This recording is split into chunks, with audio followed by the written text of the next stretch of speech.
ఎల్లంపల్లి నుంచి మిడ్మానేరుకు నీళ్లు ఎలా వస్తున్నాయి? నందిమేడారం, గాయత్రి పంప్ హౌస్లు కాళేశ్వరంలో భాగం కావా అని బీఆర్ఎస్ కార్యనిర్వాహక అధ్యక్షుడు కేటీఆర్ ప్రశ్నించారు. ఈ విషయంలో మంత్రి ఉత్తమ్ కుమార్ రెడ్డి సమాధానం చెప్పగలరా అని ప్రశ్నించారు. 4 టీఎంసీలు ఎత్తిపోయగానే హెలికాప్టర్ వేసుకుని వెళ్లి హడావిడి చేశారని ఆక్షేపించారు.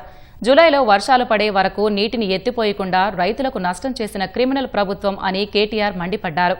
రైతులకు నీళ్లిచ్చే ఉద్దేశం కాంగ్రెస్ ప్రభుత్వానికి లేదని రైతులకు అర్థమైందని వ్యాఖ్యానించారు. జూలై మాసం మొత్తం వర్షాలు పడేదాకా కింద గోదావరిలో నీళ్లు కన్నెపల్లి దగ్గర పోతున్నా దాన్ని ఎత్తకుండా రాష్ట్ర రైతాంగాన్ని ఎండబెట్టిన criminal and waste government Revanth Reddy గారు. 4 టీఎంసీలు రాగానే మా ఉత్తమ్ కుమార్ రెడ్డి గారు ఒక హెలికాప్టర్ వేసుకొని పోయి పోజులు కొట్టి అక్కడ నుంచి ఏదో పెద్ద పీకి పందిరేసినట్టు ఆయన మర్చిపోతున్నాడు ఒకటి ఉత్తమ్ కుమార్ రెడ్డి. ఎల్లంపల్లి నుంచి మిడిమానకి నీళ్లు వస్తున్నాయి. ఎట్లా వస్తున్నాయి? గాయత్రి పంప్ హౌస్, నందిమేడారము ఎవరు కట్టించారు? కాళేశ్వరంలో భాగం కాదా అది? అసలు ఆయనకి ఏమైనా అవగాహన ఉందా ఉత్తమ్ కుమార్ రెడ్డి గారికి? Gayatri pump house, Nandimedaram pump house కాళేశ్వరంలో అంతర్భాగమా కాదా? ఉత్తమ్ కుమార్ రెడ్డి చెప్తాడా? ఇవాళ రివర్స్ పంపింగ్ చేస్తున్నారు మిడ్మానేరు నుంచి నీళ్లు పైకి ఎస్ఆర్ఎస్పీకి. మరి ఎవరు కట్టించారు? అది కాళేశ్వరంలో అంతర్భాగం కాదా అది? కాబట్టి ఎన్ని కథలు చెప్పినా వీళ్లకు నీళ్లిచ్చే ఉద్దేశమే లేదు.